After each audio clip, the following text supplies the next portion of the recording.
ہیں وہ کہتے ہیں کہ ان کا آپریشن ہوا, ہارٹ سرجری ہوئی, اور ان کے نا ہارٹ بلاکیج تھے, بہت ساری آرٹریز بلاک تھیں اور اسٹنٹس ڈلے ہوئے تھے, تو بہت ایشوز تھا ان کے اس میں. تو وہ کہتے ہیں کہ it was a lengthy operation. کہتے ہیں کہ میں بڑا پریشان تھا, ڈاکٹرز نے میرا آپریشن کیا, سکسیزفل ہو گیا الحمدللہ, ٹانگیں لگا دیے, میں اٹھا تو آئی واز ریلیکسڈ. لیکن کچھ دیر بعد ڈاکٹرز دوبارہ آنے شروع ہو گئے, اور جو ساتھ مشینس تھیں ان میں نا پی پی پی کچھ ہونے شروع ہو گیا, اور ایک ڈاکٹر آ رہا, دوسرا, تیسرا, چوتھا. یہ عرب کے بہت بڑے داعی ہیں, شیخ سالم غاسمی ابھی بھی زندہ ہیں رحمہ اللہ.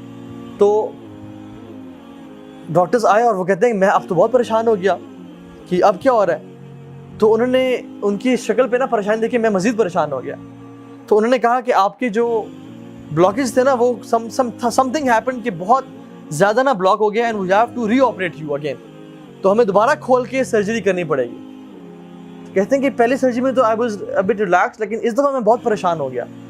تو وہ لوگ جب گئے اپنی اکوپمنٹس لینے کے لیے اور اپنے چیزیں لینے کے لیے, تو کہتے ہیں آئی واز ریئلی ورڈ, اور کہتے ہیں کہ میں اللہ کے نبی درود پڑھنا شروع ہو گیا اس یقین کے ساتھ کہ اللہ کے نبی نے فرمایا کہ اگر تم اس پہ درود پڑھو گے تمہاری ساری پریشانیاں ختم ہو جائیں گی اور تمہاری ساری مشکلات کا حل نکل آئے گا.